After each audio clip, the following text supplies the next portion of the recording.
Hi, so I'm Elena, and I'll be talking today about my work with Nancy Baym. We're both from Microsoft Research in Cambridge, USA. And this is one part of a larger project on Tumblr and other organizations and individuals' attempts at sort of making metrics and collecting data around fandom. So in 2015, Tumblr launched Fandometrics, which is a metrics project to track and rank trends in fan engagement on the platform. The most public-facing aspect of Tumblr's Fandometrics is its weekly fandom rankings. Tumblr describes the rankings as representing each fandom's influence across Tumblr. So we've been working on this for over a year or so, talking to a lot of stakeholders. There are a lot of people with interest in fan data, in particularly movie and television industries, platforms themselves, measurement companies like Nielsen, and sort of the fans and people being turned into these metrics as well, these communities. So we've been talking to a lot of different people who have these interests, and especially the growing groups of consultants or experts who do this work to sort of interpret what these communities do online for larger purposes for marketing and things like that. We've also been digging deep into trade pubs, things like that, and just watching online all of the different platforms and companies that have an interest in this kind of measurement. So what is today's Fandometrics began simply as a Tumblr year in review in 2013. And this was a project thought up by Danielle Sturl, the company's then director of community and content.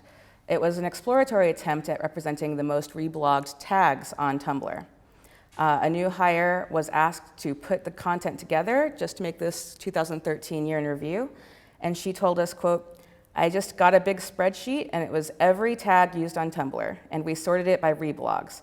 And I read the spreadsheet by hand and made those lists just copying and pasting and lots of color coding. And it was my first month on the job, and it was the most wild project I've ever worked on." So she told us a bit about that. And then after the list was published in 2013 and it looked like this, Sturl wanted to produce a more regular rankings for the users. And so the same worker told us, Danielle was kind of like, okay, so how do we take this idea and make it something that's constantly there? Why should we wait a whole year to show off our fandoms? Because Tumblr is the home of fandom. It's where people go to really celebrate those interests. So what you see here is visually quite different from what Fandometrics looks like today, which is more like this. I should also note most of our data collection on this was pre-Tumblr sale. You're all aware of the sale to WordPress. And also most of it was pre the porn ban under Yahoo and Verizon more largely.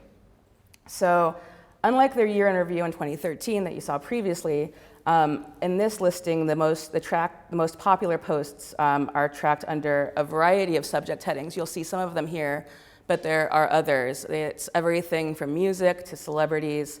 There's K-pop, there's video games, sports, all kinds of things, and other community-focused fan content. So it's all around fandom versus the original, which wasn't just fandom. So each week, the results are ranked from 1 to 20 with marks indicating upward or downward movement on the charts from the previous week. So those are the numbers you see next to each item. In addition, there's no way to know what communities and content don't make it into the ratings at all. In a news interview, Tumblr's head of media explained, quote, "Smart social marketers are moving away from measuring success in terms of real-time conversations, instead focusing on building momentum through influential fan communities that serve as powerful brand advocates." So we see this focus on influence, momentum building, and branding evident in this type of fandom ranking. Question about that. Sure. So there are some items that are bolded and don't have a movement indication next to them. Does that mean they were the same as last week, or are they new? I think that's the first time they appear on the list. Okay, yeah, so those are new? Yeah, Okay. yeah. Bolded items weren't on the list last week, yeah. So this focus on, I see. So the same news article I was just quoting from also stated about Tumblr's fandom, As for the reaction from Tumblr users themselves, we're predicting this will go the same way as most fandom popularity contests, all-out war between fandoms like Sherlock and Supernatural as they duke it out for first place on the leaderboard. So again, our larger project is interested in other types of collection of fan data and metrics. So some notable examples of those who measure fandom on platform or across platforms include Wikia's WAM score, fan fiction sites including AO3, and Nielsen Social is trying to do something kind of like this across platforms. With Fandometrics, we're just sort of thinking about this as one platform and seeing what Tarleton Gillespie says about platforms having to navigate tensions and serving multiple constituencies. As we mentioned before, what originally was meant as a project to display data for the users became an opportunity to show off Tumblr as the home of fandom. So we see the platform's interest in using metrics to demonstrate Tumblr's value itself as a platform where fans are extremely active. Still, the informants we talked to at Tumblr who are working on this and who mostly come from fan communities themselves saw this as for the fans, but they would also mention that at the end of the day, Fandometrics is under Tumblr's marketing division, in particular part of the partnerships division. Partnerships is where Tumblr makes deals, brand decisions with music artists, bands, advertisers, things like that. So we started to see this sort of marketing aspect.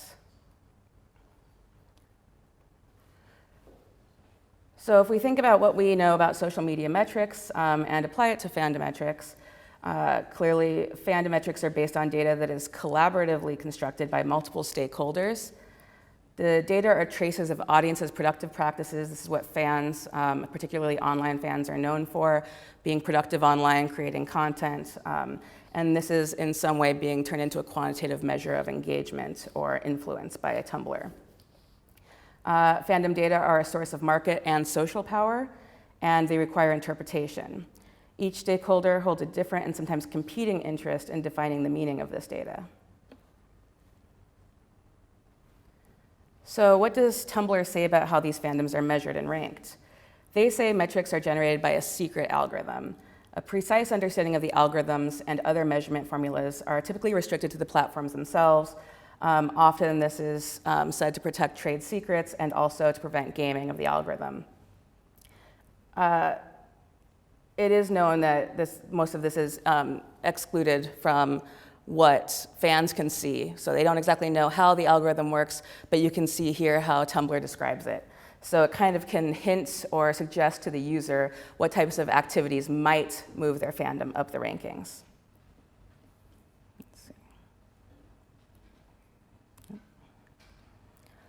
Our larger project is looking at the implications for a variety of stakeholders as I mentioned earlier, including this growing industry that's collecting and interpreting fan data.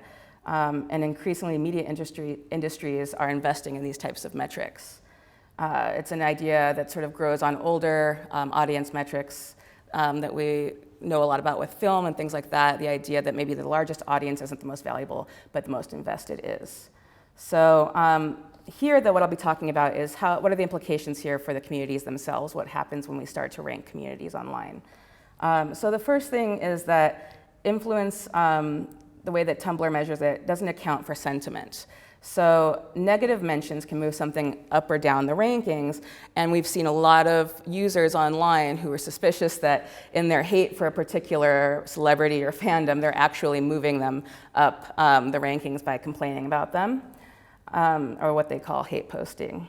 Second, with the metrics, it's very clear the loudest fandoms are given voice and prominence. So mainstream, numerically large, technologically savvy fandoms will have a better chance at being heard by these algorithms from what we can gather.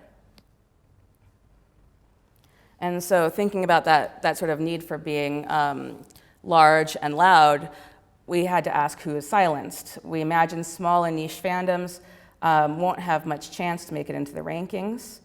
It's also unclear what results are being excluded from the rankings. We did talk to the team, some members of the team for Fandometrics, and one mentioned that she, by hand, after the algorithm has ranked, pulls out anything that includes porn. This is pre-porn ban, I should mention. So it's not clear to us what she categorized as porn, whether that was some sort of policy. So we don't know who's being excluded there. We know that Tumblr and a lot of other social media platforms have a history of excluding LGBTQ content as porn, when in reality it may not be, against pornographic policies that these platforms hold. It has also been suggested that Fandometrics might be a useful tool. So there's a lot of encouragement by Tumblr, like if you just get your fandom up the rankings, you can get your demands heard by people in power in the media industries. But certainly these are only some types of fandoms who will have this power, and probably certain types of content then will be pushed up in prominence for the media industries. And so we see more and more that Fandometrics is encouraging engagement, and there's a long history of scholarship arguing that this is also labor on the part of fans, in particular on the site itself. They're not saying go to AO3 or go to Twitter, they're saying stay on here and engage, and this is how you'll work your way up.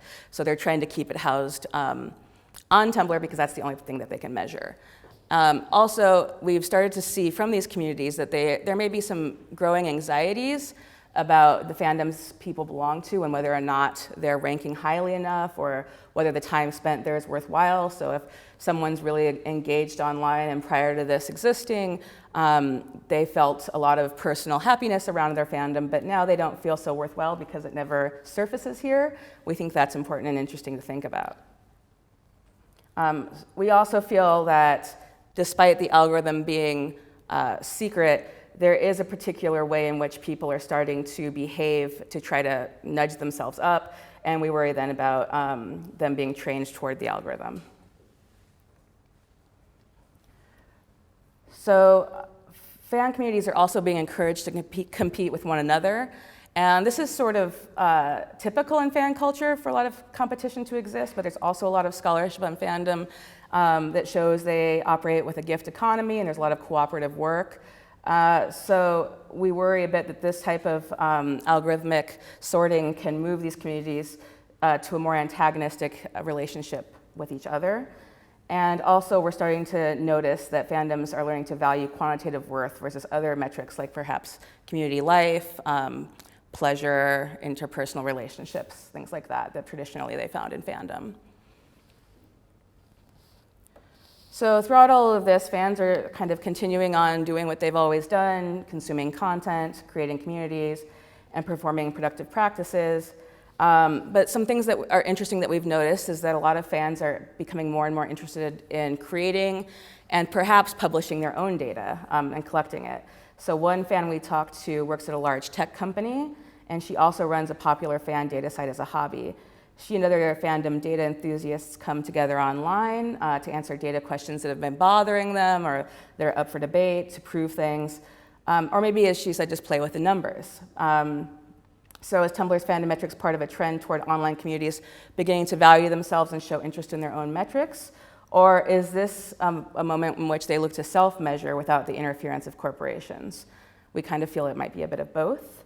Other fans are certainly, as on many other platforms, trying to figure out how to game the data. We collected a Nicki Minaj fan site post here where they're sharing strategies for streaming, trying to get Nicki Minaj's posts up, things like that. So we see a lot of people trying to figure out the algorithm and reverse engineer it. At the same time, we see others who are starting to turn away from Fandometrics, and they get a little angry, and they're starting to see, it seems, refine the pleasure they had with the object of their fandom away from being turned into a measurement or metric for consumption. So it's something that we're really interested in continuing to watch, particularly now as this as sort of everything's up in the air for Tumblr. And yeah, that's it. Thank you.